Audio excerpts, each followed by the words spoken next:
देवा संताचे सुख झाले या देवा, म्हणून सेवा करी त्यांची, म्हणून सेवा करी त्यांची, तेथे माझा काय कोण तो विचार।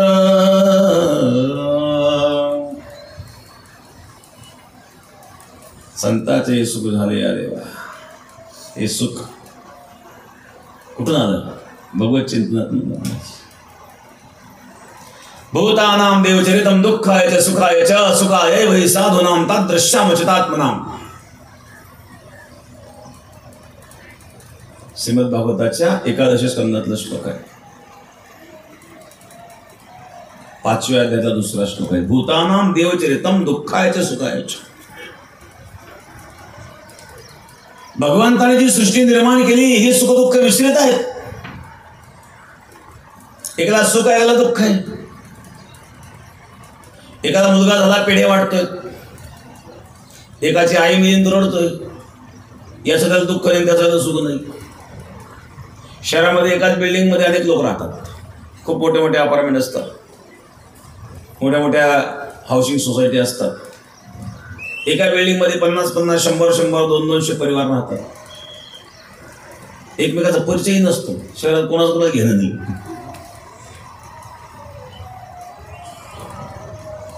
याचं त्याला सुख नाही, त्याचं दुःख नाही। एकाला खायला मिळत नाही, अन्न करतोय, एकाच्या कुत्र्याला बसायला कार, कुत्रा कारमध्ये फिरतोय, कुत्रा सांभाळायला 25,000 रुपये पगाराचा माणूस, त्याचं खाणं मुंबईवरून येतं ते कुत्र्याचं, महिन्याला 50,000 रुपये खर्च करतो कुत्र्याला, आणि एकाला खायला मिळत नाही, तो उपाशी। 10,000 रुपये पगार मिळतो, शहरात काय खोली भाडं, पाणी बिल, लाईट बिल, मुलांचा खर्च, बायकोचा खर्च, चुटकीला पुरत नाही ते पैसे। खेळातली गोष्ट वेगळी, शहरामध्ये 12 रुपये, आणि कुत्र्या करता महिन्यात 50,000 रुपये खर्च करतो। एक सुखी एक दुःखी।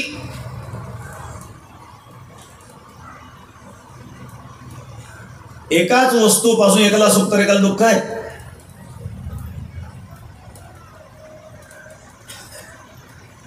एका माणसाला 2 मुली होत्या, दोन्ही मुलींचे लग्न झाले, बरेच दिवस 5-6 वर्ष निघून गेले। त्या मुली आपापल्या संसारात रमल्या, बापाला मुलीची खूप आठवण झाली। बापाने विचार केला, आता मुलीला तरी यायला वेळ नाही, चला आपणच भेटायला जाऊ। बाप गेला मुलीला भेटायला, मुलीकडे जायला संध्याकाळ झाली। रात्री मुक्काम, रात्री 10 वाजता असा मुसळधार पाऊस सुरू झाला। एकतर दुष्काळात गेलेलं वर्ष, त्या मृग नक्षत्राला सुरुवात, आणि मुसळधार पाऊस, त्या मुली इतका आनंद, नाचायला लागले ती मुली उठून। प्यायला पाणी नव्हतं दुष्काळात, एवढा पाऊस झाला, रात्रभर धो पाऊस। सकाळी उठून पाहिल्यानंतर सगळे तळे तुडुंब भरले, नद्या वाहतायत, पाणीच पाणी। इतका आनंद झाला त्या मुलीला। पुरणपोळ्यांचा स्वयंपाक केला बापाला आणि सांगितलं 4-2 दिवस थांबा, फार दिवसानंतर आलात तुम्ही। बापाने सांगितलं मला वेळ नाही आहे, फार हळहळ वाटली होती, तुला भेटायला आलो। झाले म्हणले भेटा, चालतो। गेला दुसऱ्या मुलीकडे, तिथेही संध्याकाळीच पोहोचला, आणि तिथेही पोहोचल्यानंतर मुसळधार पाऊस सुरू झाला। पाऊस जसा मुसळधार सुरू झाला, मुलगी उठून बसली, लागली मोठ्या मोठ्याने रडायला। बाप विचार काय झालं तुला? पाऊस झाला, आनंद नाही झाला? आजच संध्याकाळी विटाची भट्टी पेटवली, आजच संध्याकाळी विटाची भट्टी पेटवली, 2 लाख विटाची भट्टी। इतका मुसळधार पाऊस सुरू झाला, 2 लाख विटाचं वाटोळ झालं, बापाचे पाय घराला लागले। 2 लाख विटाचे पैसे झाले किती? काय बरं 700-800 काही द्यायचं, 8,000 रुपये, म्हणजे 8 रुपये वीट झाले ते, मग 2 लाखचे किती झाले? 16 लाखाचं नुकसान। बापाचे पाय घराला लागले, त्या मुली 16 लाखाचं नुकसान। एकाच बापाच्या 2 मुली, जिला शेती करायची, पेरणी करायची, तिला आनंद झाला, आणि जिने विटाची भट्टी पेटवली तिला मात्र दुःख झालं. एकच वस्तू एकाला सुखाला कारण असते तर दुसऱ्याला दुःखाला कारण असते. भूतानां देवचरितम दुःखाय च सुखाय च. सुख दुःख मिश्रित ही सृष्टी आहे. भगवंताने निर्माण केलेली सृष्टी. त्या श्लोकाच्या उत्तरार्धामध्ये आहे सुखायैव हि साधूनां तादृश्यामच्युतात्मा. भक्ताच्या सृष्टीमध्ये दुःख नावाची वस्तूच नाही. सुखायैव हि साधूनां, निव्वळ सुख.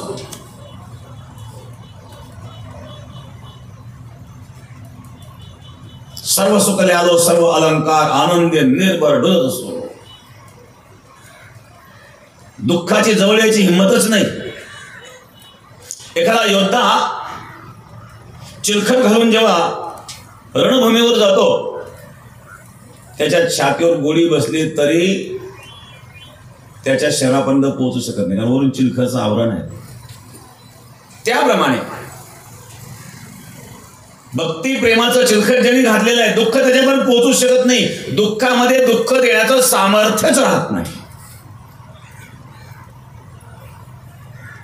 हा भक्तीचा महिमा आहे. हा भगवत चिंतनाचा महिमा आहे. हा भगवत कृपेचा महिमा आहे. हा भगवत साधनेचा महिमा आहे. दुःखामध्ये दुःख देण्याचं सामर्थ्य राहत नाही. ज्याप्रमाणे डॉक्टर ऑपरेशन करतात, एका माणसाला गाठ झाली, डॉक्टरला गेले, डॉक्टरने सांगितले गाठ ऑपरेशन करून काढावी लागेल. म्हणजे करा ऑपरेशन. ऑपरेशन करण्याकरिता डॉक्टरांनी इंजेक्शन दिलं आणि ती जागा बधीर केली आणि ऑपरेशन करायला सुरुवात केली. दिसणाऱ्याला तर फार भयानक दिसतं, त्याच्यावर कापलं जातं त्यावेळेला. परंतु प्रत्यक्षी ज्याच्यावर ऑपरेशनचा प्रयोग चालू आहे त्याला मात्र त्याच्या वेदना होत नाही, कारण ती जागा बधीर झालेली आहे.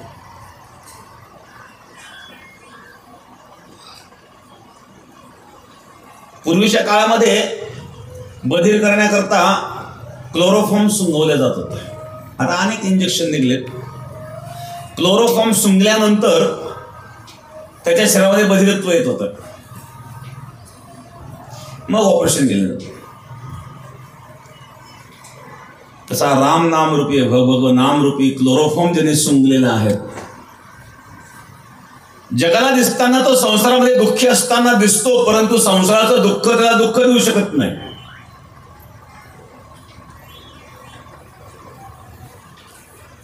कारण भगवान नामरूपी क्लोरोफॉर्म आहे.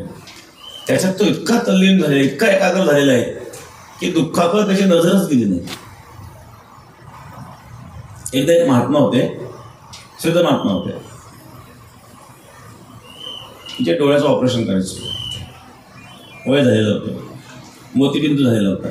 डॉक्टरांनी सांगितलं महाराज इंजेक्शन द्यावं लागलं, तुम्ही जागा बदली करा. त्यांनी सांगितलं नाही, मी इंजेक्शन घेणार नाही. मग ऑपरेशन करायचं आहे, तुम्हाला वेदना होती, म्हणजे असंच ऑपरेशन करा. डॉक्टर म्हणले असं ऑपरेशन मी कधी कोणाला केलेलं नाही, जागा बदली केल्याशिवाय. ते सांगितलं नाही, ते पुढचं मी पाहून घेईल. साधं आग्रह केला, साधून ऐकलं नाही. शेवटी ऑपरेशन करायचं ठरलं आणि बधीर न करता ऑपरेशन केलं. ऑपरेशन सक्सेस झालं. डॉक्टरने विचारलं महाराज हे कसं शक्य? त्याने सांगितलं भगवत चिंतनाचा हा महिमा आहे,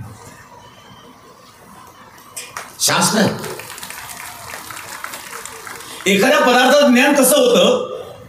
आपल्या इंद्रियाद्वारे चित्त वृत्ती त्या पदार्थापर्यंत जाते आणि त्यावेळेला पदार्थाचं ज्ञान होतं. पण चित्त वृत्ती जर आपण तिथून हटवली, मी चित्त वृत्ती देहावरून हटवून ते परमात्म्याच्या स्वरूपाशी एकरूप केल्यामुळं देह बांधायलाच नाही. मग अशा वेळेला तुम्ही काही करायचं. डॉक्टर चकित झालं, हे कसं शक्य? हा वेदांताचा सिद्धांतच आहे. अंतःकरणाची वृत्ती नेत्रेंद्रियाद्वारे जेव्हा त्या पदार्थापर्यंत जाते त्यावेळेस त्या पदार्थात ज्ञान होतं. वृत्ती जर गेली नाही तर पदार्थ डोळ्यांच्या समोर असला तरी ज्ञान होणार नाही. श्रीमद भागवतामध्ये उदाहरण आहे भगवान दत्तात्रयांच्या 24 गुरूंचं. भगवान दत्तात्रयांनी एका लाव्हाराला गुरु मानलं. काय शिकले त्या लाव्हाराकडून? जो लाव्हार होता तो धनुष्यबाण बनवण्यामध्ये इतका एकाग्र झालेला होता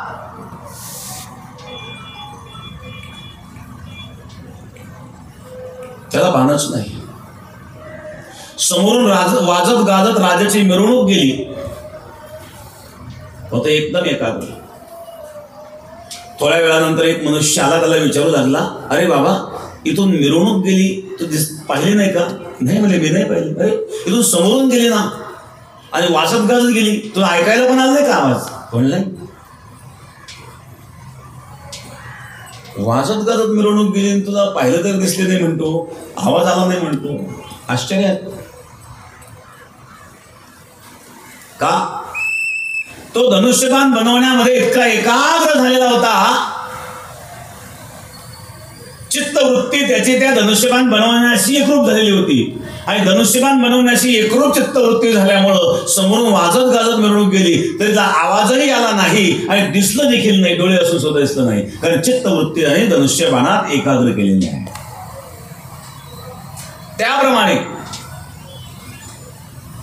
चित्तवृत्ती जेव्हा भगवत चिंतनामध्ये एकाग्र होते, भगवत स्वरूपाच्या ध्यानामध्ये जेव्हा एकाग्र होते, त्यावेळेला संसाराचे सुख दुःख आदी ज्या गोष्टी असतात त्याचं भान होत नाही.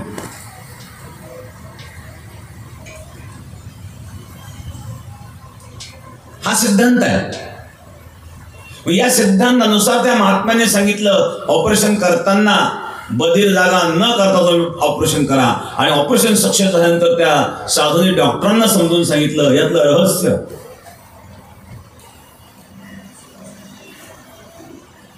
ज्या वेळेला चित्तवृत्ती परब्रह्माशी एकरूप होते, एकाग्र होते, त्यावेळेला देहभान शिल्लक राहत नाही.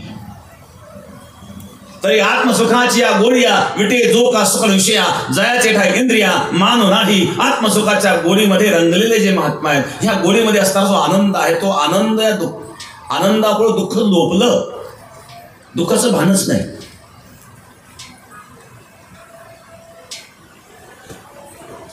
आणखी एक उदाहरण मी सांगितलं आपल्याला लक्ष देण्याकरता.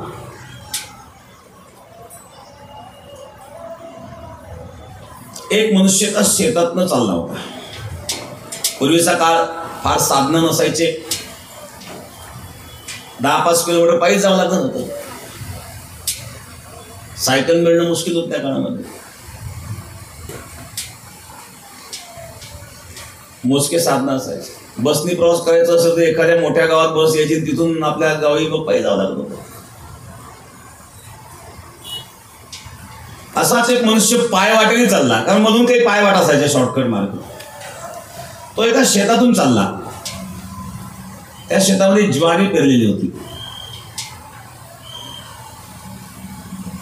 त्या ज्वारीतून तो पायी चालला पायवाटेने. तो शेतकरी होता, मोठा माणूस होता, श्रीमंत होता. शेतीची हौस म्हणून तो शेती करीत होता, आवड म्हणून. त्या शेतीची गरज नव्हती. अनेक उत्पन्नाचे स्रोत होते. एक दिवस त्याच्या मुलाला लगड आली, आज पाखरा हाकायला मी जाणार आहे. बापाला सांगितलं मी पाखरा हाकायला जाणार आहे. आणि तो पाखरा हाकायला गेला, तो गोपनीनं दगड मारित होता त्या पाखरांना. आणि हा त्या पायवाटेने चालल्याबरोबर तो दगड बसलायच्या पाठी.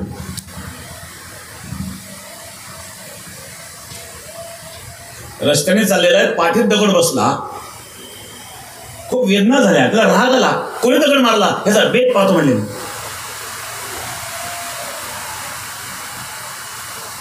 पाठीमागं वळून पाहतो, बसा बसा खाली उठू नका, भिजलेला काय फरक पडतोय. पाठीमागं वळून पाहिलं, कुठे तो दगड? तो दगड नव्हता, सोन्याचा गोळा होता. सोन्याचा गोळा पाहिल्याबरोबर पाठीच्या वेदनाच गेल्या. त्याला आणखी एखादा दगड बसला तर बरं. जोपर्यंत कोणीतरी मला दगड मारला हा भाव त्याच्या मनामध्ये होता, तोपर्यंत त्याला वेदना होत होत्या. परंतु हा जेव्हा पाहिलं त्याने हा दगड नसून सोन्याचा गोळा आहे हे पाहिल्याबरोबर, तशी भावना झाल्याबरोबर पाठीच्या वेदना अदृश्य झाल्या. का? तर सोन्याचा गोळा हे कळल्यानंतर त्याला जो आनंद झाला, त्या आनंदापुढं या वेदना लोपल्या. त्याप्रमाणे भगवंताच्या भक्तीमधून प्राप्त होणारा जो आनंद आहे, त्या आनंदापुढं संसारातील सर्व दुःख लोपतं. संसारामध्ये असणारं कितीही भयंकर दुःख असेल, पण हा आनंद त्याच्या पलीकडे आहेत महाराज.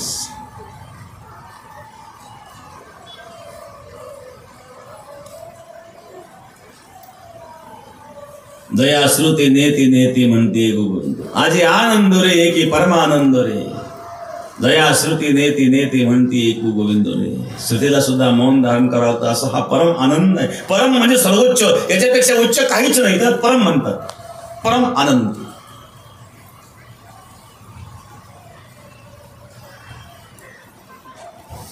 आनंदाच्या लाटा उसळती, आनंदाच्या लाटा उसळती, मन भोरे फिरते चक्राकार, आनंदाच्या लाटा उसळती. आनंदाच्या सुद्धा लाटा आहेत. संसारामध्ये विषयाच्या लाटा आहेत. लाटा उसळती विषयाच्या, पण परमार्थामध्ये आनंदाच्या लाटा. हा सर्वोच्च आनंद आहे, म्हणजे परम आनंद म्हणतात. असा असणारा परम आनंद भगवत भजनाने, भगवत चिंतनाने, भगवत साधनेने, भगवत कृपेने प्राप्त होतो. त्यावेळेला संसारामध्ये असणारे सर्व दुःख त्यामध्ये लोपतात.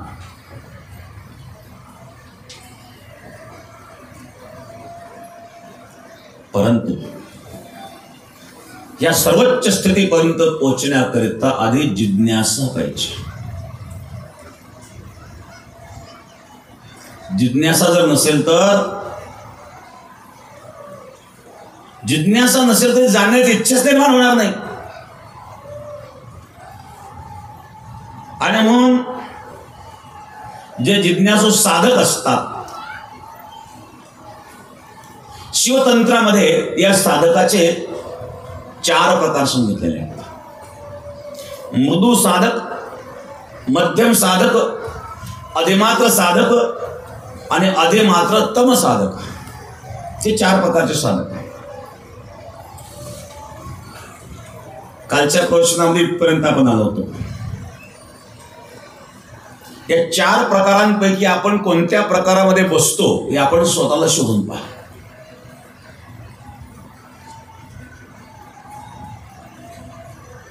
पहिला मृदू साधक, ज्याची बुद्धी मंद आहे. मंद आहे, मूढ म्हणजे ज्यामध्ये अज्ञानता भरलेली आहे. जो रोगी आहे, ज्याच्या शरीरामध्ये रोगाचे सामर्थ्य वाढलेले आहे. जो लोभी आहे, ज्याचं चित्त लोभाने भरलेलं आहे. जो सतत भयग्रस्त आहे, ज्याचे हृदय कठोरतेने भरलेले आहे. जो पराधीन आहे, परतंत्र आहे. जो बहुभक्षी आहे, जो निंदक आहे, ज्याची पाप बुद्धी आहे, ज्याच्या बुद्धीमध्ये पाप भरलेला आहे. जो स्त्रैण आहे, स्त्रीच्या अधीन झालेला आहे. आणि ज्याची शक्ती मंद आहे, बल अल्प आहे. पण मनात जिज्ञासा निर्माण झाली. एवढे दोष असताना देखील मनात जिज्ञासा निर्माण झाली. याला मृदू साधक म्हटलं. हा साधकच आहे. दोष आहे त्याच्यामध्ये. बुद्धिमंद आहे, शक्तिमंद आहे.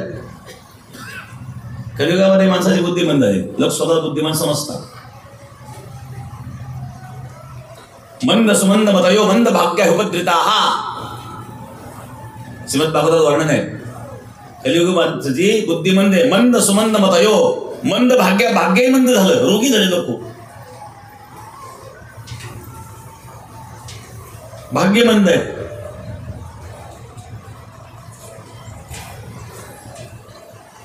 दूषित विचार आहेत, भयाने ग्रस्त आहेत.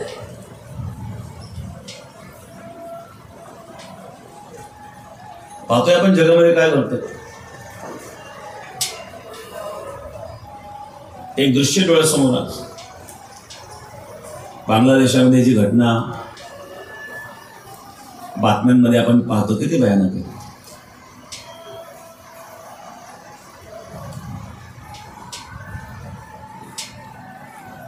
अजूनही हिंदू जागा नाही हे फार दुर्दैव आहेत मला.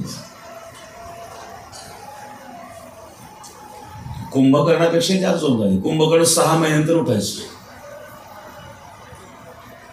हजारो वर्षापासून हा झोपलेलाच आहे. आजपर्यंत त्याच्यावर किती अन्याय झाला. मुघलांनी अत्याचार केले, ब्रिटिशांनी अत्याचार केले, अनेकांनी अत्याचार केले. आजच्या काळातही अत्याचार सहन करतोय,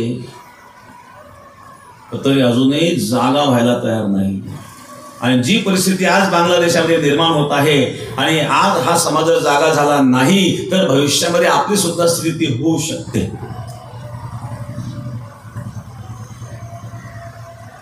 लहान लहान मुलींवर अत्याचार, रेप होत आहेत, बलात्कार होत आहेत. किती घृणित कर्म आहेत. आणि अशा प्रकारे घृणित कर्म करणाऱ्याला तुम्ही धर्म कसं मानतात हा एक मोठा विषय.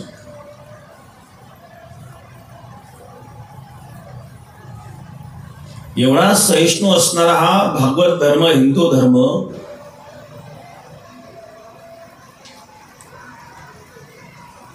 अशाही धर्माच्या लोकांना हिंसाचारी म्हणणारे काही नेते, पण त्यांना एवढा मोठा हिंसाचार दिसत नाही. या हिंसाचाराबद्दल ते बोलायला तयार नाही. आणि त्यांना शांतता प्रिय असणारा हिंदू मात्र हिंसाचारी दिसतो. तो अशा नेत्यांना राज्यपदावर राहण्याचा काही अधिकार नाही.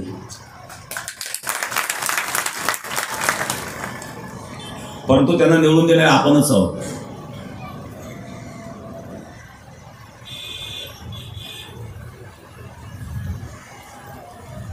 रूप यौन संपत्ती प्रभुभक्त विवेकतः,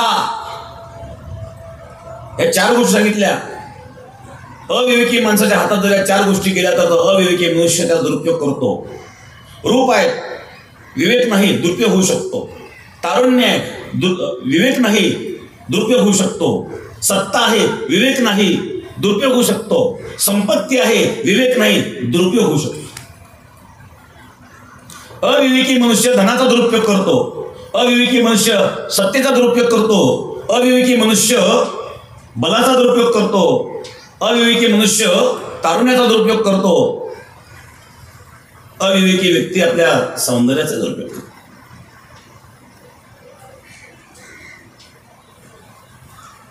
मग अविवेकी व्यक्तीच्या हातात सत्ता जाणं हे देशाचं दुर्दैव आहे. कधी आपण सावध असलं पाहिजे.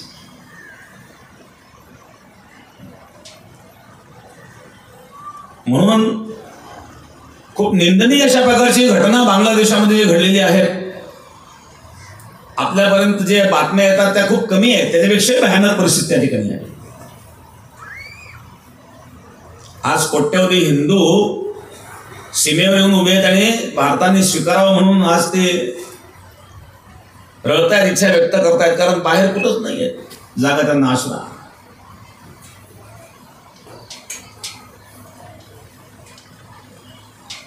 आणि अशा प्रकारची भयंकर परिस्थिती असताना देखील जे नेते यावर शब्द बोलू शकत नाही, अशा नेत्यांना आपण कधीच सत्तेमध्ये आणू नये. जर आपल्याला देश वाचवायचा असेल तर अशा वर्गात आपण काय चांगली अपेक्षा करू शकतो.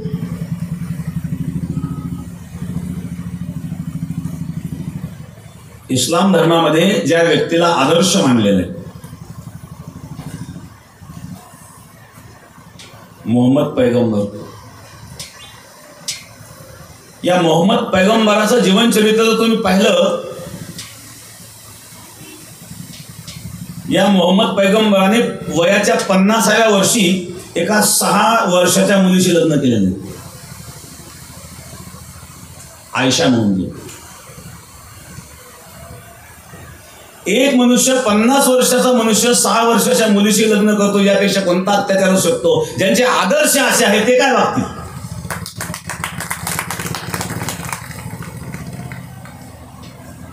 6 वर्षाची मुलगी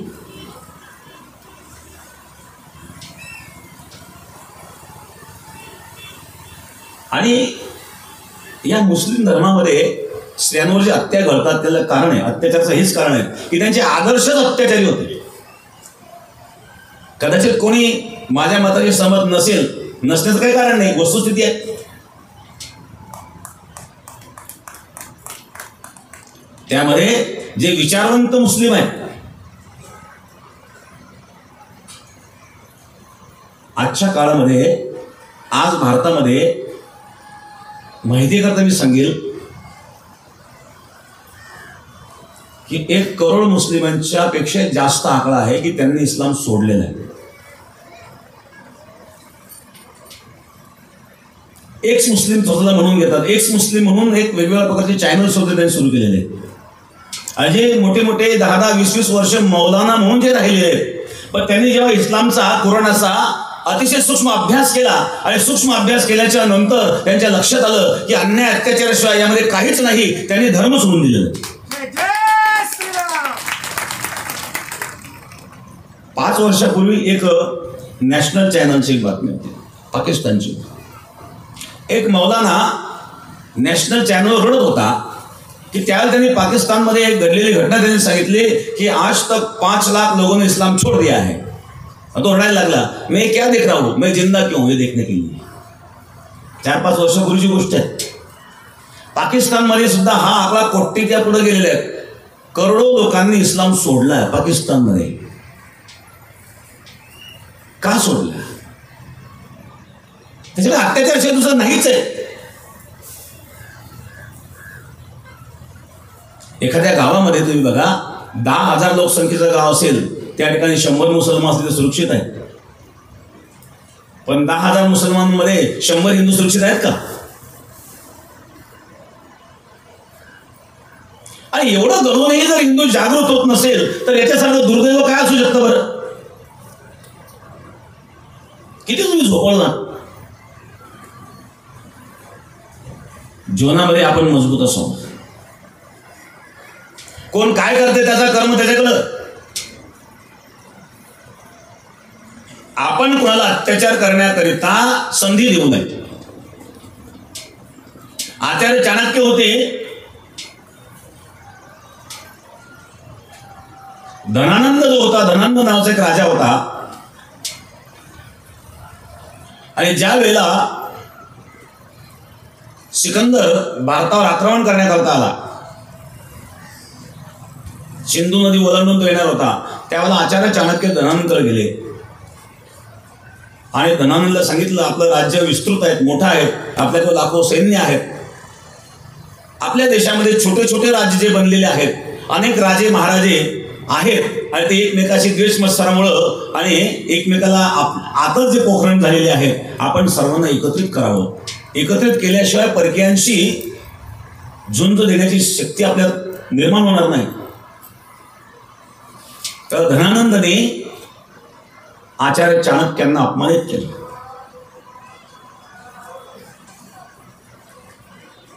एवढंच नाही तर आचार्य चाणक्यांनी शिडी धरून ओढलं. आचार्य चाणक्यांनी प्रतिज्ञा केली, या नंदकुळाचा नाश केल्याशिवाय मी शिडीला गाठ बांधणार नाही. आणि एक मुलगा, छोटासा बालक, त्याला चांगल्या प्रकारचं शिक्षण दिलं, चंद्रगुप्त मौर्य प्रशिक्षित केलं आणि एक दिवस त्या धनानंदला नष्ट केलं, ठार मारलं. आणि त्या एक गरीब असणारा मुलगा, त्याला एक राजाचं राज्य त्याच्या स्वाधीन करवलं आणि अखंड भारत हे स्वप्न त्यांनी त्यावर पूर्ण केलं.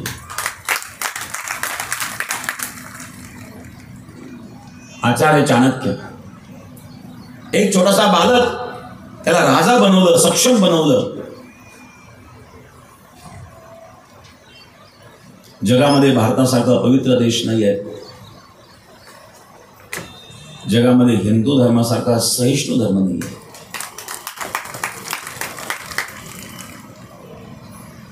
मी नेहमी उदाहरण सांगत असतो. भारत चीन युद्ध झालं 1962 मध्ये. एक चिनी सैनिक घायल होऊन पडलेला होता, गंभीर जखमी होता. भारतीय सैनिकांनी पाहिलं जरी शत्रू पक्षाचा असला तरी मरणार आहे, दया आली. याच्याकडे थर्मासमध्ये चहा होता. त्याने तो चहा ओतला आणि खाली वाकला. लीजिए भाई चाय लीजिए. त्या चिनी सैनिकाला देण्याकरता, चहा देण्याकरता तो खाली वाकला. तेवढ्या चिनी सैनिकांनी काय केलं, पडल्या पडल्या आणि सुरा त्या भारतीय सैनिकाच्या पोटात खुपसला. शत्रू हा शत्रू असतो शेवटच्या श्वासापर्यंत. भारतीय सैनिकही खाली पडले. दैवयोगाने दोघांना एकाच हॉस्पिटलमध्ये ऍडमिट केलं गेलं. चिनी सैनिक जास्त जखमी होता.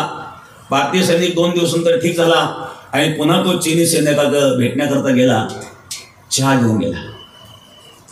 लीजिए भाई, उस दिन तो मैं आपको चाय नहीं पिला सका, आज तो लीजिए. हे शब्द ऐकल्यावर चिनी सैनिकाच्या डोळ्यातून अश्रू व्हायला लागले, रडायला लागले. मैंने आज यह जान लिया है कि मेरे भगवान बुद्ध ने हिंदुस्तान में जन्म क्यों लिया है.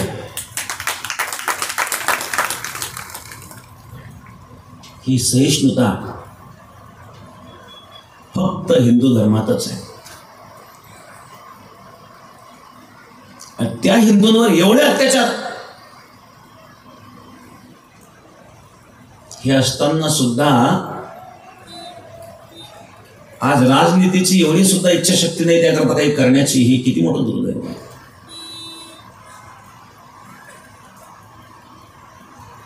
आणि म्हणून मी तर सांगेल की जेवढे आपले महाराज मंडळी त्यांनी सुद्धा प्रत्येकाने कीर्तनातून ही जागृती करणं आवश्यक आहे. धर्म, संस्कृती, भजन हे करण्याकरता देशप्रेम देखील महत्वाचं आहे. ज्या समाजात आपण वावरतो त्या समाजाबद्दल आपलं प्रेम असलं पाहिजे. ज्या धर्मात आपण जन्मलो त्या धर्माबद्दल आपलं प्रेम असलं पाहिजे. ज्या देशात आपण राहतो त्या देशाबद्दल प्रेम असलं पाहिजे. देशप्रेम आणि एकता जर नसेल तर देश तुटायला वेळ लागत नाही. जी अवस्था बांगलादेशात झालेली आहे असेच जर आपण झोपून राहिलो तर ती अवस्था भारताची देखील होऊ शकते. हे वाचवणं आपल्या हातात आहे. मी एक गोष्ट स्वाभिमानाने सांगेल. सद्गुरू गंगागिरी महाराजांच्या परंपरेमध्ये देशसेवेचं कार्य घडलेलं आहे. गुरुवर्य नारायणगिरी महाराजांना स्वातंत्र्य सेनानीचं सर्टिफिकेट आहे. आजही आपल्याला भेटलं सर्टिफिकेट.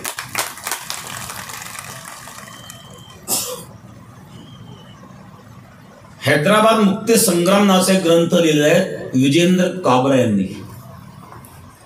विजेंद्र काबरा यांनी मोठा जवळजवळ 700-800 पेजेसचा मोठा ग्रंथ आहे हैदराबाद मुक्ती संग्राम. कारण वैजापूर तालुका हैदराबाद स्टेटच्या अंतर्गत आणि बेट पूर्वी वैजापूर तालुक्यामध्ये होता. आणि महत्वाची गोष्ट म्हणजे बेट हे बेट आहे, गोदावरीच्या आतमध्ये आहे. गोदावरीच्या दक्षिण बाजूला ब्रिटिश राजवट होती आणि गोदावरीच्या उत्तर बाजूला मुघल साम्राज्य होतं. त्याच्यामध्ये बेट. आपली बेटाची परंपरा 200 वर्षाची परंपरा आहे. आपल्या सप्ताची परंपरा हा 177वा सप्ताह आहे. देशाला स्वातंत्र्य मिळून फक्त 75 वर्ष झालेले आहे आणि हा सप्ताह 177वा आहे. म्हणजे देश पारतंत्र्यात असताना 102 वर्षे सत्ता परंपरा झालेली आहे जेव्हा देश पारतंत्र्यात होता. गंगागिरी महाराजांनी जेव्हा ही सत्ताची परंपरा सुरू केली त्याला आपण स्वतंत्र नव्हतो आणि विशेषतः मुघल साम्राज्य होतं त्या काळात. मुघल साम्राज्याच्या काळामध्ये गंगागिरी महाराजांनी एवढी भव्य ही सत्ताची परंपरा सुरू केली आणि ती टिकवली. 100 वर्षाचा काळ पारतंत्र्यामध्ये ही सत्ताची परंपरा टिकवलेली आहे. हे मोठे क्रांतिकारी संत आहेत. बेटाच्या दोन्ही बाजूला मी सांगत होतो, बेटाच्या दक्षिण बाजूला ब्रिटिश राजवट, बेटाच्या उत्तर बाजूला मुघल साम्राज्य आणि मध्ये बेट आहे. चारी बाजूला पाणी, पूर्वी 12 महिने गोदावरी व्हायची, गोदावरीच्या मध्ये बेट आहे, दाट झाडी. त्यामुळं ही जागा संशयास्पद होती.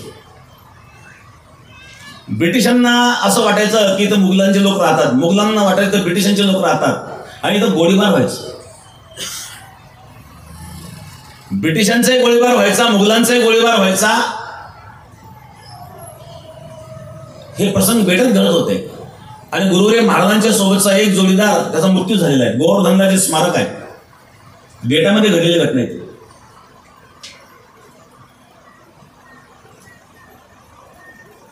गुरुवरे महाराजांना स्वातंत्र्य सेनानीचं आदेश सर्टिफिकेट महाराजांचं बेटामध्ये आहे. त्यावेळेला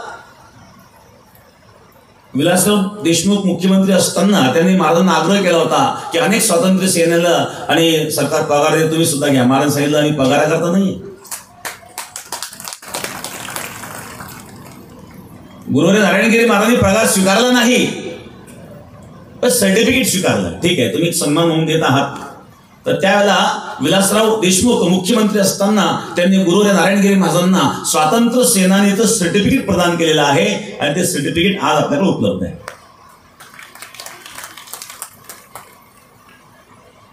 देश सेवेकरता हे कार्य आहे.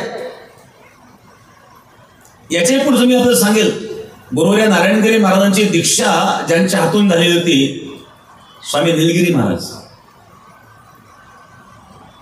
निलगिरी महाराज हे सुभाषचंद्र बोस यांच्या आझाद हिंद सेनेमध्ये होते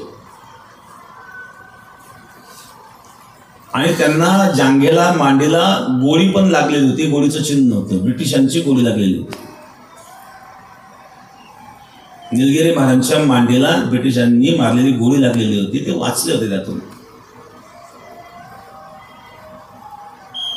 ब्रिटिश शासनाच्या काळामध्ये देशाच्या स्वातंत्र्य लढ्यामध्ये आणि फार मोठं कार्य या परंपरेचं आहे. कारण धार्मिकता, आध्यात्मिकता हे जरी असेल तरी अध्यात्म तुम्हाला करण्याकरता, भक्ती करण्याकरता, भजन करण्याकरता स्वातंत्र्य असलं पाहिजे ना. आणि ते स्वातंत्र्य मिळवण्याकरता संघर्ष देखील करावा लागतो. आणि तो संघर्ष या महापुरुषांनी केलेला, आपल्या गुरुवर्यांनी केलेला आहे. हे आपल्याच स्वाभिमानास्पद ही गोष्ट आहे. म्हणजे ज्या राज्यात आपण राहतो, ज्या देशात राहतो, ज्या समाजात राहतो, त्या समाजाबद्दल, त्या देशाबद्दल आपला आदर असला पाहिजे. आणि जगामध्ये घडणारे एवढे हिंसेबद्दल जे काहीच बोलत नाही आणि हिंदूंना मात्र हिंसक म्हणतात, अशा लोकांना सुद्धा त्यांची जागा दाखवून दिली पाहिजे. हे आपलं कर्तव्य आहे. जेव्हा प्रसंग येतो तेव्हा साधू संतांना सुद्धा पुढे यावं लागतं. केवळ भजन करीत बसून चालत नाही. हे भगवंताचंच कार्य आहे. तुकोबाराय सांगतात, स्वामी काज गुरु भक्ती पितृवचन सेवापती, हेच विष्णूची महापूजा, अनुभव नाही तुझा. केवळ मंदिरात जाऊन पूजा करणे एवढी पूजा नाही आहे. कर्तव्याचं पालन करणं, जे कर्तव्य आपल्या वाटेला आलेलं आहे त्या कर्तव्याचं तुम्ही पालन करा, ही भगवंताची पूजा आहे. एखादा राजकीय नेता आहे, राजकारण करीत असताना समाजसेवा हा जर मुख्य उद्देश ठेवून तो सेवा करीत असेल तर त्यांनी केलेलं राजकारण हे राजकारण नसून ती सुद्धा भगवंताची पूजा. त्याला मंदिरात जाण्याची काही आवश्यकता नाही. तो जे राजकारण करतोय तीच भगवंताची पूजा.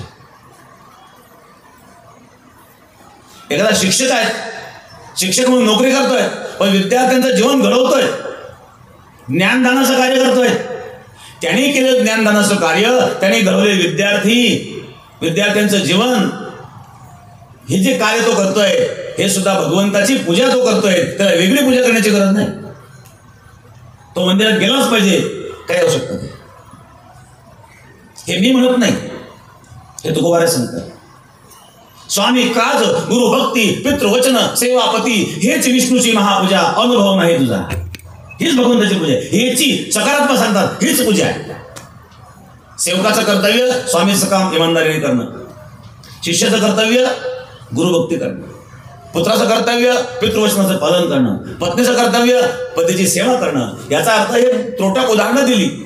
जी काही जबाबदारी तुमच्यावर असेल ती जबाबदारी जर तुम्ही इमानदारीनं समर्पकपूर्वक आणि निष्काम भावनेने पार पाडत असाल तर ती भगवंताची पूजा आहे. त्यापेक्षा श्रेष्ठ पूजा कुठली असू शकत नाही.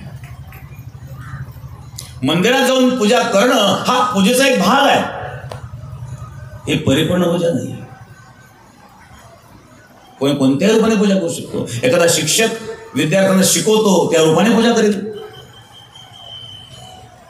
एखादा राजकीय व्यक्ती राजकारण करीत असताना समाजसेवा करतो त्या समाजसेवेच्या रूपाने पूजा करेल. याला सर्वत्र भगवत दर्शन म्हणतात. ज्या राजकीय व्यक्तीला समाजात भगवान दिसतो, जनता जनार्दन दिसतो, तो जनतेची सेवा करतो म्हणजे भगवंताची पूजा करतो. एखाद्या शिक्षकाला विद्यार्थ्यामध्ये भगवान दिसतो, तो विद्यार्थ्याचं जीवन घडवतो म्हणजे तो भगवंताची पूजा करतो. भगवंत सर्वव्यापी आहेत. सर्वस्याहम हृदयसन्निविष्टो मत्त स्मृतिर्ज्ञान अपोहनंच वेदैश सर्व रहनैव वेद्यो वेदांत कृत वेद विदेव चाहम सर्वस्याहम हृदयसन्निविष्टो. भगवान सांगतात मी सर्वांच्या हृदयात प्रविष्ट आहे. सर्वागती राग देहादेही एक सूर्यप्रकाशक सहस्र रश्मी. एकच सूर्य आहे पण किरणाच्या रूपाने तो विश्वापर्यंत पोहोचतो ना. एकच परमात्मा आहे, प्रत्येकाच्या हृदयामध्ये प्रविष्ट आहे. एक आहे स्वप्नातील भगवत दर्शन, एक आहे ध्यानातील भगवत दर्शन, एक आहे प्रत्यक्ष भगवत दर्शन, एक आहे सर्वत्र भगवत दर्शन. स्वप्नातील भगवत दर्शनापेक्षा ध्यानातील भगवत दर्शन श्रेष्ठ आहे. ध्यानातील भगवत दर्शनापेक्षा प्रत्यक्ष भगवत दर्शन श्रेष्ठ आहे आणि प्रत्यक्ष भगवत दर्शनापेक्षा सर्वत्र भगवत दर्शन श्रेष्ठ आहे. ही समान बुद्धी आहे. हे समस्त श्री वासुदेव ऐसा प्रतिती रसाचा ओतला भावो म्हणून भक्ता माझी राहो. ज्ञानी तोची तोच ज्ञानी तोच भक्त. कोण? जो सर्वत्र भगवान पाहतो. वासुदेव सर्वमिती स महात्मा सुदुर्लभ. असा महात्मा दुर्लभ आहे. प्रत्येकाच्या हृदयात भगवान आहे. हा भाव ठेवल्यानंतर कोणावर जो अत्याचार होत असेल, प्रतिकार करण्याची क्षमता आपल्यामध्ये असेल आणि आपण जर प्रतिकार करत नसाल तर आपल्या सारखा पापी कोणी नाही. अन्याय करणारा जेवढा दोषी असतो तेवढा अन्याय सहन करणारा दोषी असतो, लक्षात ठेवा.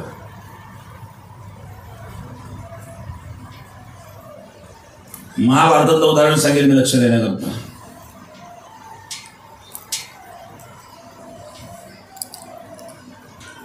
भीष्माचार्य होते. भीष्माचार्य जेव्हा धर्मराजाला राजनीतीचा उपदेश करू लागले, राजधर्मान मोक्ष धर्मान स्त्री धर्मान विभागशः, राजधर्म मोक्ष धर्म स्त्री धर्म वेगवेगळ्या प्रकारे राजाचं कर्तव्य भीष्माचार्य धर्मराजाला समजून सांगतात. त्यावेळेला एक मुद्दा भीष्माचार्यांनी धर्मराजाला सांगितला. राजाचं कर्तव्य, राजधर्म काय?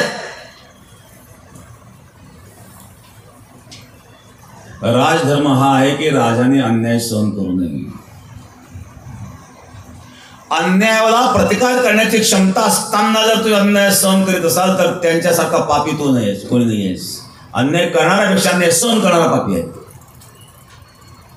एखाद्या वेळेला अन्याय करणारी व्यक्ती बलवान असेल तर अशा वेळेला नाहीला जा, अशा वेळेला प्रतिकार करू शकत नाही. परंतु अन्यायाला प्रतिकार करण्याचं सामर्थ्य असताना प्रतिकार न करणं यासारखं दुर्दैव कोणतं नाही, यासारखं पाप कोणतं नाही.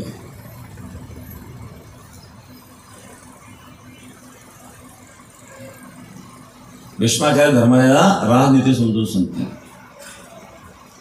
तुकाराम महाराजांनी कठोर शब्दामध्ये तारण केलेले आहेत.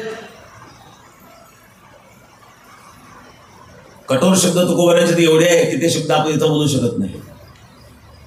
तुकाराम महाराजांचे प्रमाण आहे, अन्यासी राजा न करिता दंड बहुत ते दंड पिळतील. तुकाराम महाराजांची भाषा आहे.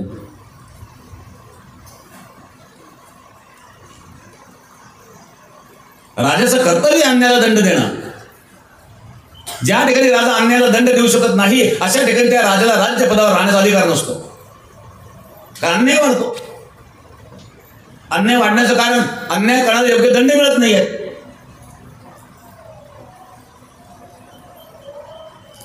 किंवा त्याच्याही पलीकडे अन्याय करणाऱ्याला दंड तर मिळतच नाही, त्याला सहकार्य मिळतं आणि ज्याच्यावर अन्याय होतो त्याला दंड दिला जातो.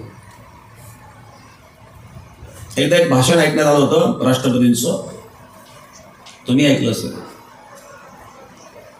हायकोर्टाचे, सुप्रीम कोर्टाचे सगळे जज होते, न्यायाधीशांच्या समोर राष्ट्रपती द्रौपदी मुर्मू यांचं भाषण होतं.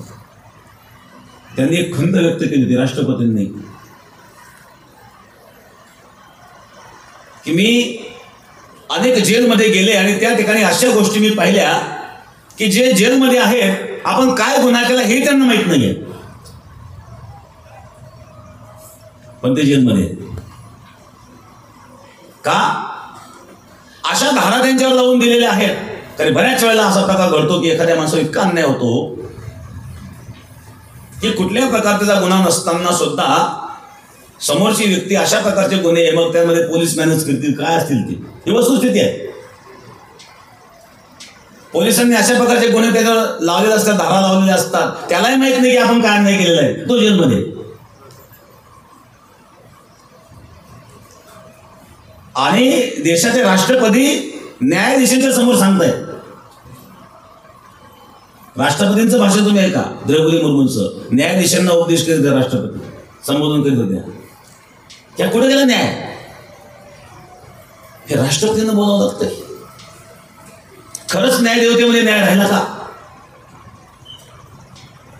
न्याय जर तुम्ही देऊ शकत नसाल तर त्या स्थानावर राहण्याचा अधिकार कोणी दिला? पोलीस खात्यामध्ये असे किती उदाहरणं आपल्याला पाहता येतील की पोलीस मॅनेज करून आणि एखाद्या माणसाला नाही त्या धारामध्ये अडकवायचं.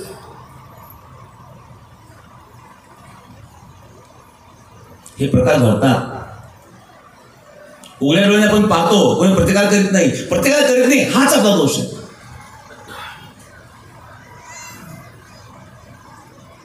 सज्जन जेव्हा मुखदर्शक बनून राहतो तेव्हा सज्जन मात्र त्याला दोषी निश्चित असतो. याचा अर्थ तुम्ही फक्त पाहतायत, बोलत नाही म्हणजे तुमची मुख संमती आहे असा अर्थ होतो. अशा सज्जन कसं म्हणावं? भीष्माचार्य राजधर्माचा उपदेश धर्मराजाला करीत असताना भीष्माचार्याने सांगितलं, धर्मराजा, राजाने अन्याय सहन करू नये, अन्यायाला प्रतिकार करावा, अन्यायाला प्रतिकार न करणं हा सर्वात मोठा दोष आहे, हे सर्वात मोठं पाप आहे. अशा प्रकारचा उपदेश भीष्माचार्य करीत असताना द्रौपदी हसू लागली. भीष्माचार्याने विचारलं, द्रौपदी तू का हसतेस? मी धर्मराजाला राजनीतीचा उपदेश करून सांगतो, तू हसते मध्येच? हसण्यासारखं काय याच्यामध्ये?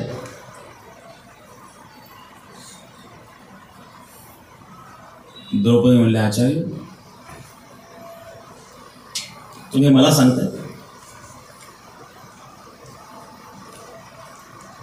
ज्यावेळेला दुःशासन माझे वस्त्र उडीत होता भर सभेमध्ये तेव्हा तुम्ही खाली मान घालून बसलेले होते, तेव्हा का तुम्हाला धर्म सापडलं नाही? हा सुचला नाही तुम्हाला? भर सभेमध्ये दुर्योधन आदेश देत होता, द्रौपदीचे वस्त्र दुःशासन उडीत होता, द्रौपदीला नग्न करण्याचा प्रयत्न करीत होता, त्यावेळेला भीष्माचार्य खाली मान घालून बसलेले होते. भीष्माचार्याने का प्रतिकार केला नाही? का भीष्माचार्यांमध्ये प्रतिकार करण्याची क्षमता नव्हती? एका स्त्रीवर एवढा मोठा अन्याय, सभा भरलेली आहे आणि एक महाराणी आहे आणि त्या राणीला नग्न करण्याचा प्रयत्न होतोय. भीष्माचार्य, द्रोणाचार्य, कृपाचार्य एवढे मोठे मोठे लोक त्या ठिकाणी बसलेले आहेत, कोण एक बरं शब्द बोलत नाही. द्रौपदी सांगितलं, मी भोगलाय.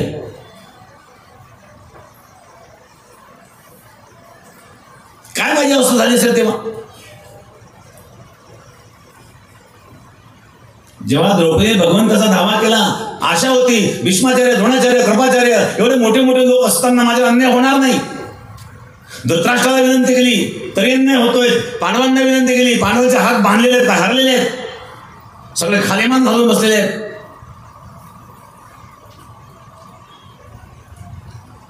काय समाजाची अवस्था आहे. एकनाथ महाराजचं उदाहरण सांगतात. एकनाथ महाराज स्नान करून आले, एक मुसलमान येऊन नाथ महाराजांच्या अंगावर थुंकला. कीर्तनकार खूप आवडीनं सांगतात. काही सांगतात 108 वेळा थुंकला. हा 108चा आकडा मला मान्य नाही आहे, कारण समजा एकनाथ भाऊ स्नान करून आले, परत थुंकला, स्नान करून आले, परत थुंकला, जाण्याकरता 5 मिनिट, येण्याकरता 5 मिनिट आणि स्नानाकरता 5 मिनिट, असे 15 मिनिटं जर एका स्नानाला धरले तर 108 स्नान होण्याकरता किती वेळ लागेल बरं? एका स्नानाला 15 मिनिटं झाले, एका तासात किती झाले? 4 स्नान. एका तासात 4 झाले ना, 12 तासात 1248, 24 तासात. म्हणजे एकत्रित जर विचार केला तर 108 म्हटल्यानंतर 27 तास लागतील 108 वेळा जर स्नान केलं तर. मग 27 तास हे चालू होतं का?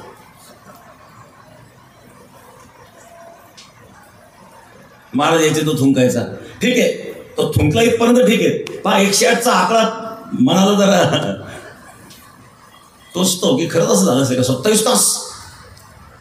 आणि जर 27 तास झालं असेल तर 27 तासामध्ये कोणीच पाहिलं नाही का? साधू तर झाले, एकनाथ महाराज साधू आहे. जे का रंगले गांधले त्यासी म्हणे जो आपले, तोची साधू ओळखावा, देव तेथेची जाणावा, हे संत आहे. पण तू एकनाथ महाराजांच्या अंगावर कोणी थुंकताना कोणीच पाहिलं नाही का? मग पाहणारे काय करीत होते? एखाद्या महात्म्यावर एवढा मोठा अन्याय होतोय की एकनाथ महाराज स्नान करून येत आहेत आणि कोणीतरी मुसलमान त्याच्या अंगावर थुंकतो आहेत आणि लोक पाहून न पाहिल्यासारखं करत आहेत. याचा परिणाम काय? हा दोष समाजाचा नाहीये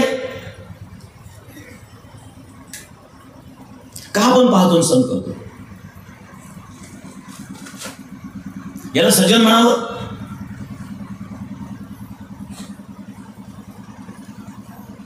दुसऱ्याला उपदेश करणं सोपं आहे. बोल बोलता वाटे सोपे, करणे करता टीर कापे. द्रौपदीने भीष्माचार्यांना जा विचारला,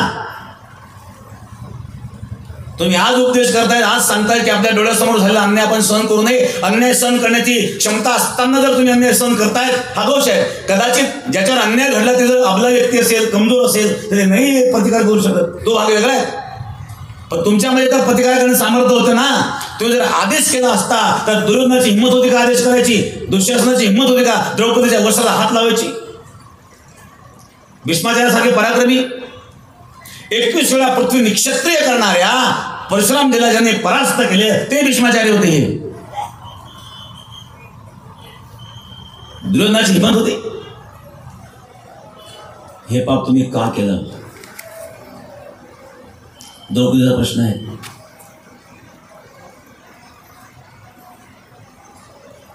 भीष्माचार्याने उत्तरही दिलं, कारण भीष्माचार्य त्या दुर्योधनाच्या म्हणजेच कौरवांच्या सोबत होते. कौरवांचं दूषित अन्न खाल्लंय. वाईट विचाराच्या माणसाचं अन्न खाऊ नये. माणसं दुर्योधनाचं अन्न खाल्ल्यामुळे भीष्माचार्य लाचार झाले. ही लाचारी सुद्धा काय आहेत की भीष्माचार्याने प्रतिज्ञा करून सांगितलं होतं, हस्तिनापूरचा जो राजा असेल त्याचं संरक्षण करणं हे माझं कर्तव्य आहे. आणि हस्तिनापूरचं राज्य धृतराष्ट्राकडे होतं, म्हणजे कौरवांकडे होतं. आणि त्यामुळं कौरवांच्या बाजूने भीष्माचार्यांना काय राहावं लागलं? शब्दामुळे राहावं लागलं. माणसाने असा काही शब्द देऊ नये की ज्यामुळं त्याचे पुढं अनेक अडचणी निर्माण होतील. काही लोकांना शब्द द्यायची सवय असते. शब्दात माणसाने कधीच अडकू नये. भीष्माचार्य शब्दात अडकले आणि शब्दात अडकल्यामुळं इच्छा नसताना देखील त्यांना कौरवांच्या बरोबर राहावं लागलं, कौरवांचं अन्न खावं लागलं. आणि त्याचा परिणाम प्रत्यक्ष द्रौपदीच्या वस्त्रहरणाचा प्रसंग डोळ्यापुढे असताना सुद्धा भीष्माचार्य विरोध करू शकले नाही. हे लाचारी आहे. मग जीवनामध्ये माणसाने कधी लाचार होऊ नये. लाचार झालेला मनुष्य स्वतंत्र निर्णय घेऊ शकत नाही. भीष्माचार्य स्वतंत्र निर्णय घेऊ शकले नाही. स्वाभिमानाने जीवन जगणाऱ्या माणसाने जी परिस्थिती असेल, गरीब असेल श्रीमंत असेल, न्यायाचा मार्ग सोडू नये, सत्याचा मार्ग सोडू नये. ही मजबूती आपल्यामध्ये असली पाहिजे. आणि म्हणून सर्वत्र भगवत दर्शन.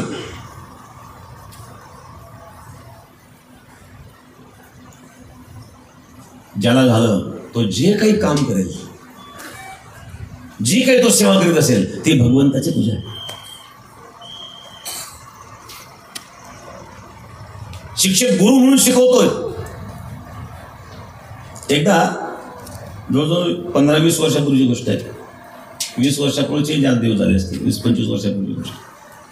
बसने मी प्रवास करीत होतो. एक शिक्षक माझ्या शेजारी बसलेले होते. त्या शिक्षकांना विचारलं, आपण काय करतात, व्यवसाय काय, नोकरी करतो. कशाची नोकरी? म्हणजे लेक्चररची नोकरी. मी त्यांना सांगितलं, तुमच्यासारखे दुर्दैवी तुम्ही आहात. लेक्चर हा गुरु असतो, नोकर नसतो.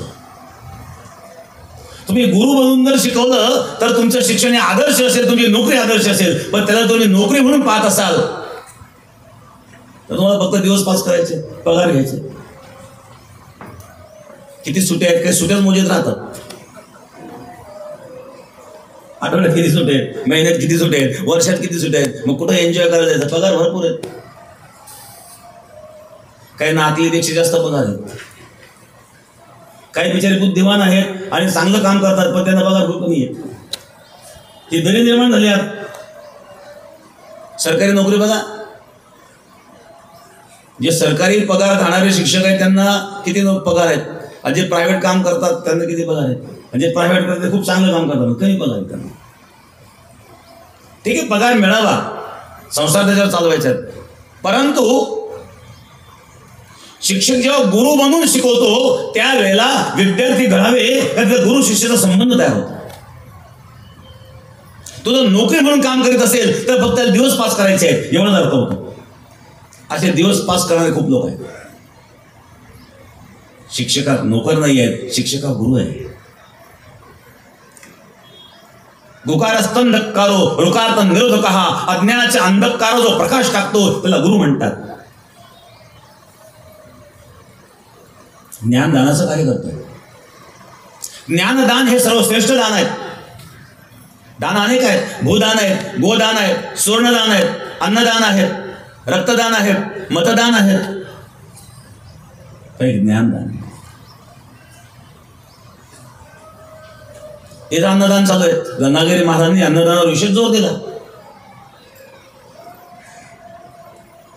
उगळलेले अन्न नक्षत्र, चारी वर्ण एकत्र, चारी वर्णांना एकत्रित करण्याचं काम सद्गुरू गंगागिरी महाराजांनी केलं. चारी वर्णांना एकत्रित करण्याचं काम वारकरी संप्रदाय संतांनी केलेलं आहे. ब्राह्मण, क्षत्रिय, वैश्य, शूद्र, चांडाळा हे अधिकार, बाळे, नारी, नर आदी करून वेश्याही सगळ्यांना अधिकार आहे. ब्राह्मण असू द्या, क्षत्रिय असू द्या, शूद्र असू द्या, चांडाळ असू द्या, दृष्ट असू द्या, नवे नवे एखादी वेश्या जरी असेल तरी चालेल, तिने सुद्धा या.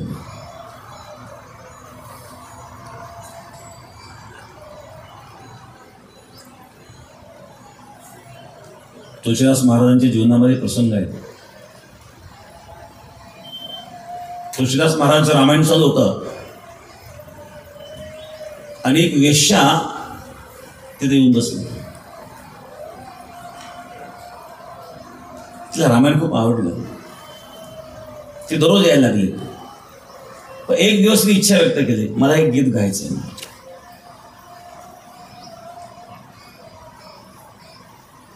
तिथं असणाऱ्या सर्व लोकांनी विरोध केला. तुळशीदास महाराज सांगितलं, हे योग्य नाही महाराज, ही स्त्री वाईट विचाराची स्त्री आहे, ही वेश्यावृत्तीची स्त्री आहे, वास्तविकता येऊन द्यायला नको येतात. आणि इथं गीत गायचं म्हणतो.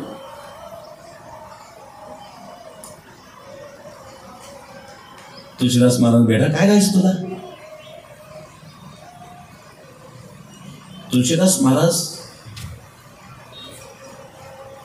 बेटा शब्द जेव्हा तुळशीदास महाराजांनी त्या स्त्री करता वापरला, ती रडायला लागली. आजपर्यंत माझ्याकडे पाहणारे लोक हे फक्त भोग बुद्धीने पाहणारे होते, पण आज मला कोणीतरी बाप मिळाला, त्याला आनंद झाला. कोणीतरी बेटा म्हणून मला हात मारला, मला आज बाप मिळाला. तिने भगवान परशुरामचंद्राचं एक गीत गायलं, खूप आनंद झाला. जीवनामध्ये काय प्रसंग अशा प्रकारचा व्यवसाय करावा कोणाला वाटत नाही, पण परिस्थिती निर्माण होत असते.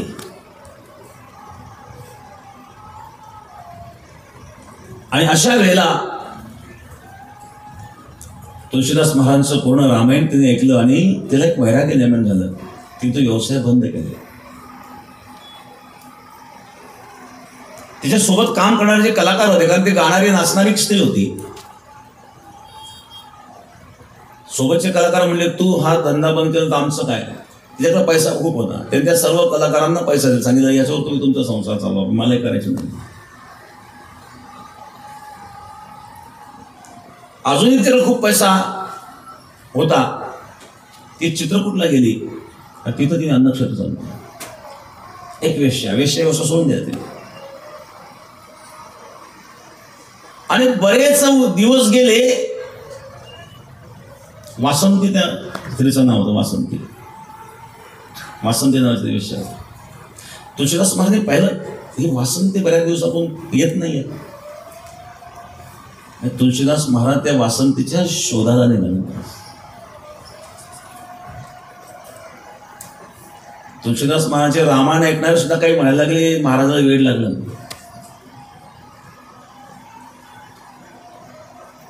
आणि भ्रमण करीत असताना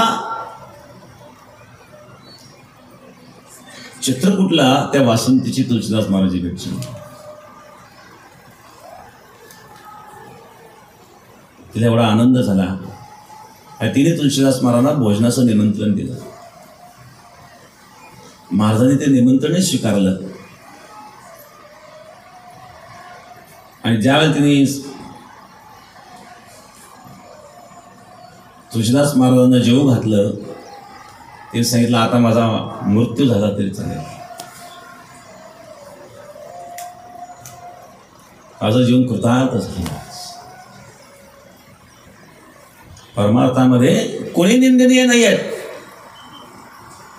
श्रीमद भागवतामध्ये पिंगळा वेश्येचं उदाहरण आहे. भगवान दत्तात्रेयांनी पिंगळा वेश्येला गुरु मानलंय. भगवान दत्तात्रेयांच्या 24 गुरूंमध्ये एक पिंगला वेश्येचं वर्णन आहे. एकनाथ महाराजांनी तर एकनाथी भागवतामध्ये या प्रसंगाचं खूप विस्तृत वर्णन केलेलं आहे. पिंगला नावाची वेश्या एक दिवस शृंगार करून बसली, परपुरुषाची वाट पाहत बसली. रात्री 10 वाजले, 11 वाजले, 12 वाजले, कोणीच पुरुष भेटला नाही. रडायला लागली आणि तिला पश्चाताप झाला, मी कोणाची वाट पाहत आहे. देवासारखी ज्या परपुरुषांची मी वाट पाहत आहे, एवढी वाट जर मी देवाची पाहिली असेल, मला देव भेटला असता. मी काय करीत आहे, देह विक्रय. भगवान हातपाय दिलेत, मी कष्ट करू शकत होते, काम करत होते, हा मार्ग मी का निवडला असेल. पश्चाताप झाला. आणि पश्चाताप झाल्यानंतर तिने हा व्यवसाय सोडला. संतम समीपे रमणम हृदयपदम वित्तपदम नित्य नियमम विहाय, हे त्या पिंगला विषयी शब्द आहेत. मी जर संतांच्या जवळ गेले असते, सद्गुरूंच्या कृपेने माझा उद्धार झाला असता. भगवान दत्तात्रेयांनी त्या पिंगला विषयाला सुद्धा गुरु मानलंय. आणि म्हणून अशा प्रकारे संत महापुरुष यांनी सर्वांना स्वीकारलेलं आहे.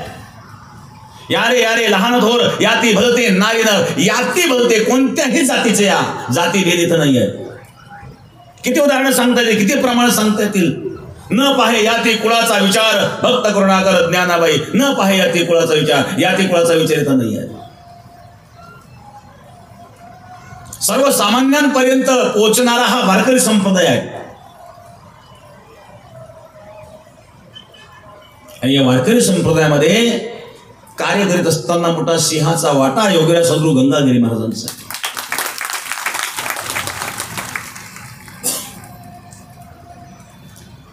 अशा प्रकारची संस्कृती, असा असणारा धर्म, अशा असणाऱ्या परंपरा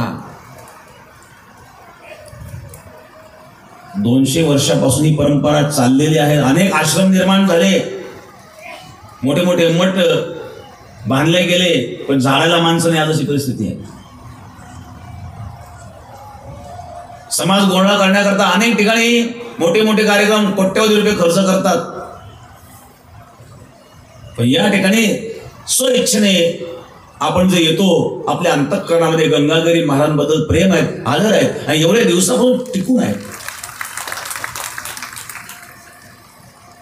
आपल्या आजोबाचं नाव विचारलं सांगता येत नाही. गंगाधरी महाराजांचं मुखात आजही आपलं नाव आहे का? तुका म्हणे एक मरणेचे सरे, उत्तमची उरे कीर्ती मागे. संत महापुरुष जे कार्य करतात मरत नसतात, शरीर नष्ट होणारच आहेत. आजही माऊलींचं नाव आपल्या मुखामध्ये काय, आजही तुकोबारांचं नाव आपल्या मुखामध्ये काय. ज्ञानेश्वरी सारखा ग्रंथ माऊलींनी आपल्याला दिला. माऊलींची बुद्धिमत्ता कळते ज्ञानेश्वरीवरून. कदाचित माऊलींना जर समाजाला चुकीच्या मार्गाने नेता आलं असतं, न्यायचं असतं, नेलं असतं, त्यांनी कोणत्याही मार्गाला नेलं असतं, परंतु जो सन्मार्ग या महापुरुषांनी आपल्याला दाखवलाय, आजही समाजाचा विश्वास आहे. भक्तीची शक्ती आहे. अनन्य भाव, सर्वत्र भगवत दर्शन. आणि मग ज्यावेळेला तुम्ही सर्वत्र भगवान पाहाल, त्यावेळेला तुमच्याकडे भेद शिल्लक राहणार नाही, वर्ण भेद शिल्लक राहणार नाही, आश्रम भेद शिल्लक राहणार नाही.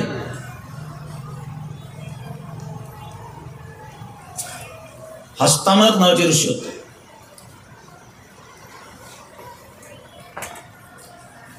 हस्तामलक शंकराचार्यांचे शिष्य होते. हस्तामलकाचार्य बालक होते, विद्वान होते, बुद्धिमान होते, सिद्ध महात्मा होते, परंतु कोणाशी बोलत नसायचे. आई वडील विचार करीत होते, आता हा मुलगा कोणाशी बोलत नाही, आता आपण होतो पण ठीक आहे, उद्या हा मोठा होत चाललेला आहे, आपण थकत चाललोय, याला कोण सांभाळेल? हा काही करीत नाही. ब्राह्मण कुळात आहे. आता ब्राह्मण म्हटल्यानंतर त्याने गायत्री मंत्र तरी केला पाहिजे, कमीत कमी थोडंफार मंत्र वास्तू शांती करायची असेल, तो 10-13 करायचं असेल, असं शिक्षण तर केलं पाहिजे ना, तर पोट भरेल ना. आता काहीच करीत नाही आणि बोलतही नाही. बरं, मूक बधीर म्हणावं तर मूक बधीर नाही आहे.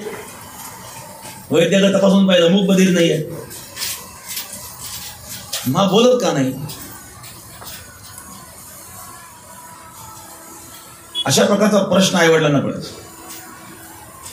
कामही करीत नाही. एक दिवस आद्य शंकराचार्य भ्रमण करीत करीत त्या ठिकाणी भिक्षा मागण्याकरता,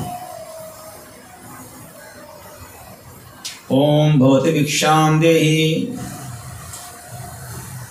ओम भवते भिक्षां देहि. शंकराचार्य भिक्षा मागतात. माताजी भिक्षा घेऊन आली. शंकराचार्य त्या मुलाकडे पाहिलं.